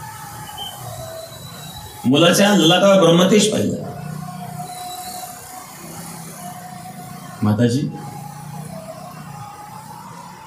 ही भिक्षा काय करू मी? महाराज तुम्ही भिक्षा मागण्याकरता आलेत, मी भिक्षा घेऊन आले. माझ्या दृष्टीने ही भिक्षा महत्वाची नाही आहे, तो तुमचा मुलगा मला भिक्षा म्हणून द्या. काही क्षण त्या मातेने विचार केला, मुलगा आहे, महाराज मागताय, द्यायचा का न द्यायचा? पण दुसऱ्या दृष्टीने असा विचार केला की एक तर हा बोलत नाही, हा काही करीत नाही, आता आपलं वय होत चाललंय, समजा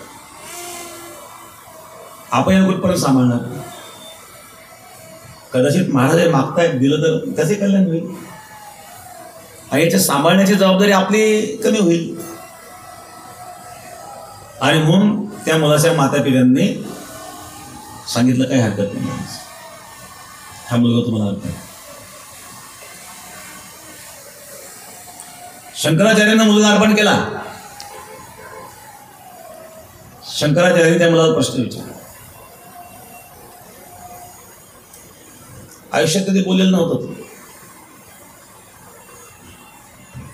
शंकराचार्य विचारलं, कस्तम शिशो कस्य कुतोसी गंता किन्नाम देत्वम कुतः आगतोसी.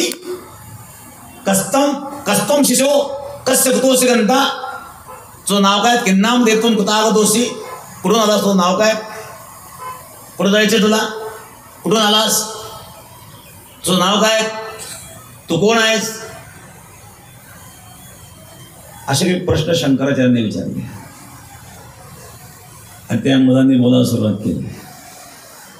नाहम मनुष्यो न देव यक्षो न ब्राह्मण क्षत्रिय वैश्य शूद्राः न ब्रह्मचारी न ब्रह्म वनस्तो भिक्षुर न चाहम निजबोध रूपाः. हस्तांगराने उत्तर दिलं, नाहम मनुष्यो, मी मनुष्य नाही. न च देव यक्षो, मी देव नाही, यक्ष नाही. न ब्राह्मण क्षत्रिय वैश्य शूद्राः, ब्राह्मण क्षत्रिय वैश्य शूद्र यापैकी मी कोणी नाही आहे.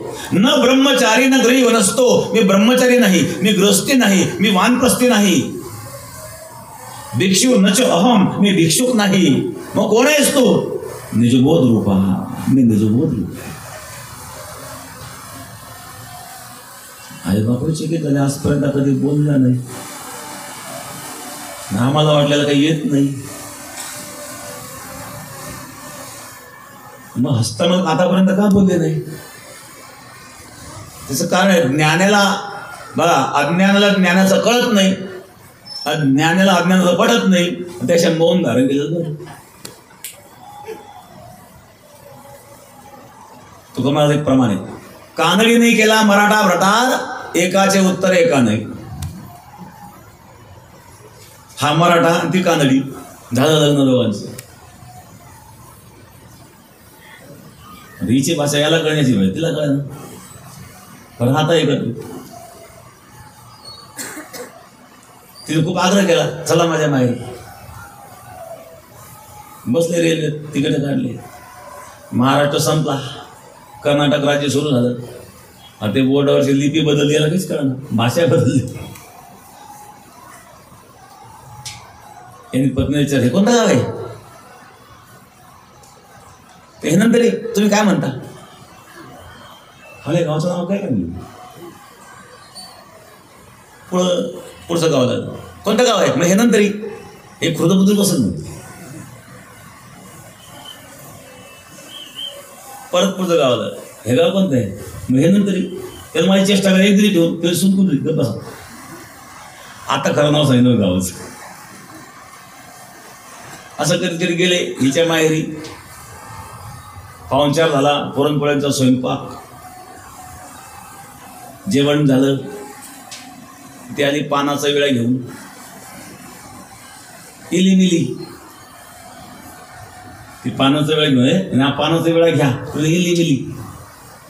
आता याच्या बहिणीचा होतं इला, आता हे इली कशी काय गेली, इला कसं काय कळलं?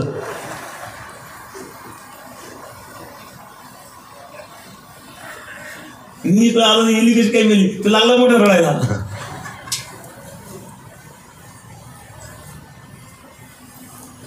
हे भगवान कसं झालं आता? हे हरिसत्ता, हे प्रभू तुझी सत्ता आहे, हरिसत्ता असा शब्द आपण. आता तिला आपलं हरिसत्ता, त्याच्या भाषेमध्ये हरिसत्ता शब्द अर्थ आहे तर हरी मेला, त्या भाषा होतो हरी, तिला रडायला. बघा आता भाषा. तुकोबाला सांगतात, कानडी नाही केला मराठा भ्रतार, एकाचे उत्तर एका नाही. हा काय बोलती कळण, ती काय बोलती याला ना कळलं. तसं ज्ञानी आणि अज्ञानी दोघांचं असंच होतं. ज्ञानी म्हणतो ब्रह्म सत्यम जगत मिथ्या, हे जगत मिथ्या आहे, ब्रह्म सत्य आहे. अज्ञानी म्हणतो जगत मिथ्या. कसं काय? एवढा बंगला घेतला, जमीन घेतली, लग्न झालं, मुलं झाले, नातू झाले, नातू आजोबाच्या मांड्यावर खेळतोय, आजोबाच्या मिशा ओळतोय, जगत मिथ्या.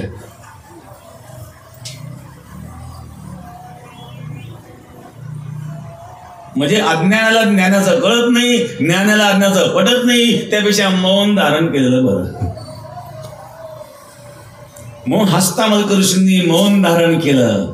पण योग्य अधिकारी सद्गुरू समोर आल्याच्या नंतर असताना त्यांनी सांगितलं, नाहम मनुष्यो न च देव यक्षो न ब्राह्मण क्षत्रिय वैश्य क्षत्राहा. ब्राह्मण क्षत्रिय वैश्य क्षत्र हे देहाचे धर्म आहेत, आत्म्याचे धर्म नाही आहेत. आत्मा ब्राह्मण नाही, क्षत्रिय नाही, क्षुद्र नाही, ब्रह्मचर्य नाही, ग्रस्त नाही, वानप्रस्थ नाही.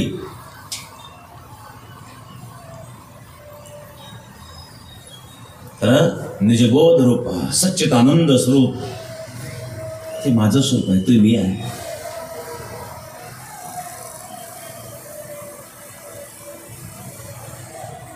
ही दृष्टी, जीव ब्रह्म विनापरा आणि ते ब्रह्म मी आहे आणि ते ब्रह्म सर्वव्यापी आहे, ते प्रत्येकाच्या हृदयात आहे. अशा प्रकारे सर्वत्र भगवत बुद्धी जेव्हा निर्माण होईल त्याला जे जे दृष्टी दिसेल ते हरिरूप.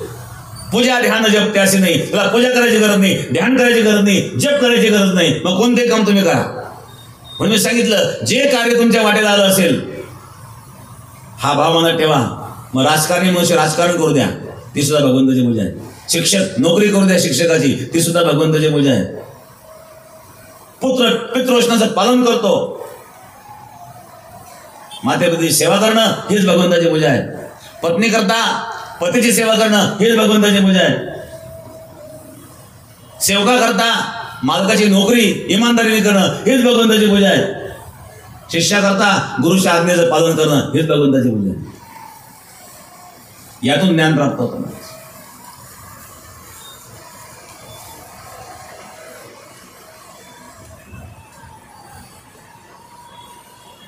आरुणी होता, आरुणी दौम्य ऋषींकडे. गुरुजींनी त्याला शेतात पाठवलं. रात्री पाऊस झाला, बाण फुटला. त्या साईडला बाण बुजायचं काम तुझ्याकडून. तो गेला, ते पाऊस चालू ते पाणी व्हायचं, ते टोकरीत माती टाकले की ते वाहून जायची. टाकून टाकून तो वैतागला, आता करावं काय. गुरुजीने तर बाण बुजायला सांगितलं, बाण तर बुजल्या जाईना, माती तर वाहून जाते. त्या काळात त्याची शिबी नव्हती. गुरुचा आश्रम आहे आणि टोकरीमध्ये किती माती बसायची, होऊन जायची. शेवटी तो आळवा झोपला तिथं पाणी बंद करण्याला, स्वतः झोपला तिथं. आणि बाकी सगळे विद्यार्थ्याला रात्री वगैरे काही एवढं लक्षात आलं नाही, पण सकाळच्या वेळेला पाहिलं तर अरे आरोणी दिसत नाही, बाकी सगळे विद्यार्थी दिसतात. तो आलाच नाही. तुम्ही पाठवलं त्याला बाण बुजण्याकरता. कुठे गेला, चला. सर्व शिष्यगणांना घेऊन दौम्य ऋषी गेले. पाहिलं तर आरोणी त्या ठिकाणी झोपलेला होता. त्याला उठवलं, अरे तो का झोपला इथं. तुम्ही मला सांगितलं बांध बुजायला, माती टाकून तर तो बुजला जात नव्हता आणि पाणी ताळवायचं होतं, गुरुच्या आज्ञेचं पालन करायचं होतं, म्हणून झोपलं म्हणलं मी.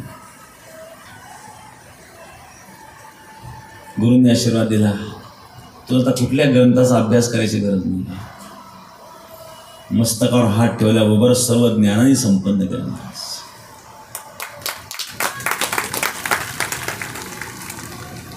जी जबाबदारी तुझ्याकडे दिलेली आहे ती जबाबदारी पार पाडण्याकरता तुम्ही सर्वस्व समर्पण केलेलं आहे. एक उदाहरण आहे. मग कुठलीही जबाबदारी आपल्याकडे असेल, कुठली सेवा आपल्याकडे असेल, कुठले कर्तव्य आपल्याकडे असेल, मग एखादी नोकरी जरी असेल, खरोखर जर आपण इमानदारीने करीत असो तर त्याला वेगळ्या भगवंताच्या पूजेची गरज नाही आहे. आणि म्हणून कोणतेही कार्य करा, हे कार्य करत असताना सर्वत्र भगवत भाव ठेवा. पूजेची गरज नाही, ध्यानाची गरज नाही, जपाची गरज नाही. जे जे दृष्टी दिशे ते हरिरूप. पूजा ध्यान जप त्याशी नाही. धर्म संस्कृतीचं पालन रक्षण करताना देखील हा भाव आपण मनामध्ये ठेवला पाहिजे. ही संस्कृती, हा धर्म, ही परंपरा, हे विचार विश्वामध्ये कुठल्याही धर्मामध्ये पाहायला मिळणार नाही. पण आज अशा प्रकारे असणारा हा धर्म, ही संस्कृती, या परंपरा खंडित होत चाललेल्या आहेत, खंडित केल्या जात आहेत. पण अशा वेळेला आपण मूकदर्शक बनून राहिलो तर घडणाऱ्या घटनेचे दोषी आपण आहोत. म्हणून मी मगाशी सांगितलं, बांगलादेशामध्ये जे अत्याचार हिंदूंवर आजही होत आहेत, न जाणे अशाच प्रकारे जर आपण झोपीत राहिलो, संघटित झालो नाही, धर्माकरता स्वाभिमान आपण ठेवला नाही, एकमेकाचे हेवे दावे द्वेष मत्सर जर बाजूला ठेवले नाही, तर तो प्रसंग आपल्यावर सुद्धा येऊ शकतो. आणि म्हणून मंदिरात जाऊन भजन करणं हा जरी एक भाग असला तरी तुम्हाला मंदिरात जाऊन दिलं पाहिजे. मंदिरं तोडल्यावर, राम मंदिर तोडलंच होतं 500 वर्षापूर्वी, 500 वर्षे गेले झोपेलच. कृष्ण मंदिर, भगवान कृष्णाचं जन्मस्थान आजही ते आपल्या ताब्यात नाही आहे. काशीला आपण जर काशी विश्वनाथ दर्शनाकरता गेलो तर नंदीचं 2 मस्जिदीकडे असतं का? सर्व पुरावे असताना देखील हे का घडलं? एक तर ते घडलंच का? याच्या पाठीमागं आक्रमणकर्त्यांना दोष देण्यापेक्षा आक्रमणकर्त्यांना आपण संधी दिली हा आपला दोष त्याच्यामध्ये आहे. आपण स्वतःचा दोष पाहिला पाहिजे. आक्रमणकर्ते आक्रमण करण्याकरताच आलेले आहेत, हे तुमच्यावर सत्ता गाजवण्याकरताच आलेले आहेत. ब्रिटिश सुद्धा सत्ता गाजवण्याकरताच आलेले होते, हे तर व्यापारी म्हणून आलेले होते. आणि त्यांनी पाहिलं यांचं एकमेकात ताळमेळ नाही, आणि म्हणून सत्ता काबीज केली. मग दुसऱ्याला दोष देण्यापेक्षा आपण स्वतः इतकं मजबूत असलं पाहिजे की कोणी जर असं काही करण्याचा प्रयत्न करीत असेल तर त्याची हिंमत झाली नाही पाहिजे. एवढं मजबूत आपण असलं पाहिजे. आणि हे आपल्याला मजबूत बनवण्याचं व्यासपीठ हे आध्यात्मिक व्यासपीठ आहे. म्हणून पुन्हा सांगेल, आध्यात्मिक कार्य करणारे जेवढे महाराज मंडळी आहेत त्यांनी सुद्धा या गोष्टीचा अवश्य प्रचार केला पाहिजे, समाजामध्ये जागृती निर्माण करण्याचा प्रयत्न केला पाहिजे.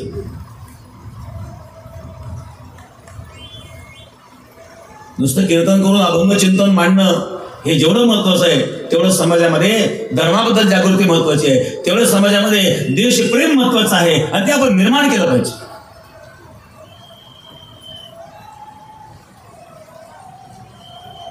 तर काही क्रांती होऊ शकते, तर आपल्याला आपला परमार्थ चांगल्या प्रकारे करता येऊ शकतो. आज अलीकडच्या काळामध्ये तरुण मुलं दिशाहीन होत चाललेले आहेत. धर्माचं ज्ञान नाही, संस्कृतीचं ज्ञान नाही, आई बापाला घराच्या बाहेर काढून देत आहेत. हे काय घडत आहे? अशा मुलांच्या समोर आदर्श पाहिजे.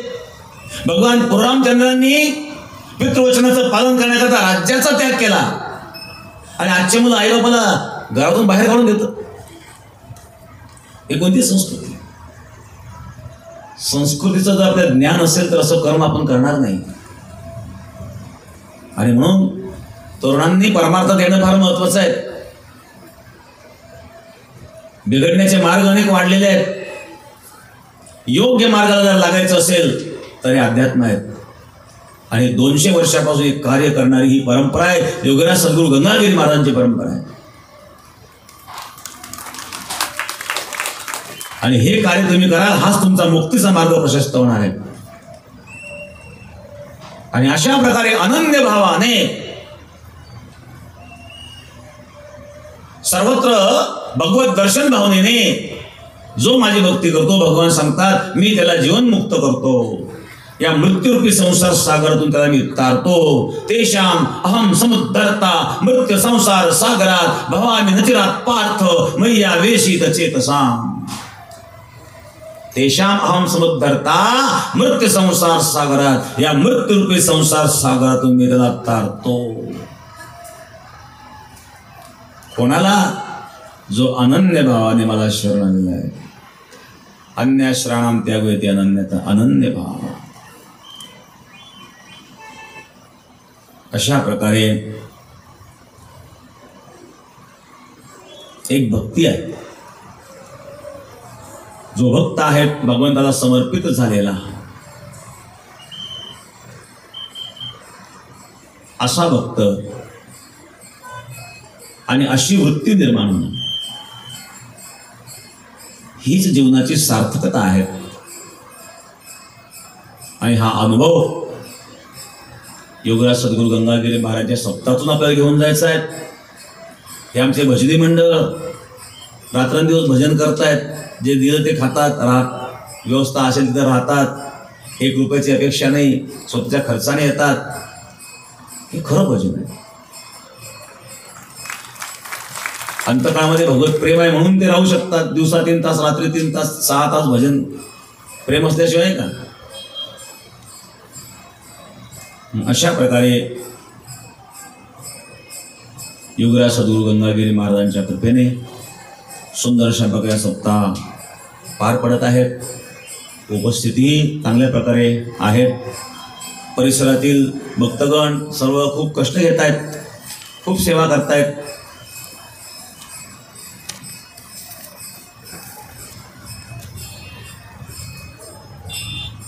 माननीय सिन्नरचे आमदार माणिकराव कोकाटे साहेब, जिल्हा परिषद सदस्य श्रीमंतीताई कोकाटे, त्याचप्रमाणे त्र्यंबकेश्वर निवृत्तनाथ महाराज देवस्थानचे विश्वस्त नारायण ज्ञानदेव मोठाळ, आणि आजची जी आमटी आहे, आजच्या आमटीकरता श्री मधुकर पांडुरंग जगताप त्यांनी आजच्या आमटीचा खर्च 4 लाख रुपये त्यांनी दिलेले आहेत. सत्ता कमिटीकडे त्यांनी सुपूर्द केलेले आहेत 4 लक्ष रुपये. मधुकर पांडुरंग जगताप यांनी आजच्या आमटीचा 4 लक्ष रुपयाचा खर्च स्वतः आणि स्वीकारला, त्याबद्दल धन्यवाद. आणि त्याचप्रमाणे आपल्या 177 अखंड हरिनाम सप्ताहाचं नियोजन कमिटीचे अध्यक्ष उपाध्यक्ष या ठिकाणी राजेश पाटील गडाख, सर्व इलेक्ट्रॉनिक मीडिया आणि प्रिंट मीडिया, सर्व पत्रकार बंधू यांना सर्वांना धन्यवाद. तर माजी सभापती सिन्नरचे राजेंद्र भुमरे पात्रेकर, तसंच श्रीरामपूर नगरसेवक श्यामलिंग पाटील शिंदे, माजी पंचायत समिती सदस्य नवनाथ पाटील गडाख, आणि या ठिकाणी शिर्डीहून उपस्थित आमचे परमश्रद्धेय काशिकानंदगिरी महाराज, विवेक महाराज केदार अकोला, शिवाजी महाराज बालुरकर अध्यक्ष, सद्गुरू गंगागिरी महाराज यूट्यूब चॅनलवर हा कार्यक्रम आपल्याला पाहायला मिळेल. हे प्रवचन, दररोजचे प्रवचन आपल्याला गंगागिरी महाराज यूट्यूब चॅनलवर अवश्य पाहायला मिळतील. तर या ठिकाणी स्वर्गीय किसन शहाजी आरगळे यांचे स्मरणार्थ सावळेराम किसन आरगळे, देरडे तालुका कोपरगाव यांनी आळंदीच्या मठाकरिता 51,000 रुपयाचं या ठिकाणी चेक ते या ठिकाणी आमच्याकडे सुपूर्द करीत आहेत आळंदीच्या कामाकरता. तर त्यांनी यावं, इकडं सत्कार घ्यावा. सावळेराम किसन आरगळे आळंदीच्या कामाकरता 51,000 रुपये देत आहेत किसन शहाजी आरगळे यांच्या स्मरणार्थ. आणि ज्यांनी आजच्या आमटीचा 4 लक्ष रुपये खर्च स्वीकारलेला आहे, तर मधुकर पांडुरंग जगताप त्यांनी तिथे या ठिकाणी यावं. पुंडली गरजा विठ्ठल श्री ज्ञानदेव तुकाराम सद्गुरू गंगागिरी महाराज की जय, सद्गुरू नारायणगिरी महाराज की जय. आलेल्या भक्तांनी सर्वांनी आमटीचा प्रसाद घ्यावा आणि कृषी प्रदर्शनाला अवश्य भेट द्यावी. खूप चांगल्या प्रकारच्या मशिनरी आपल्याला त्या ठिकाणी पाहायला मिळतील. कृषी प्रदर्शन गंगा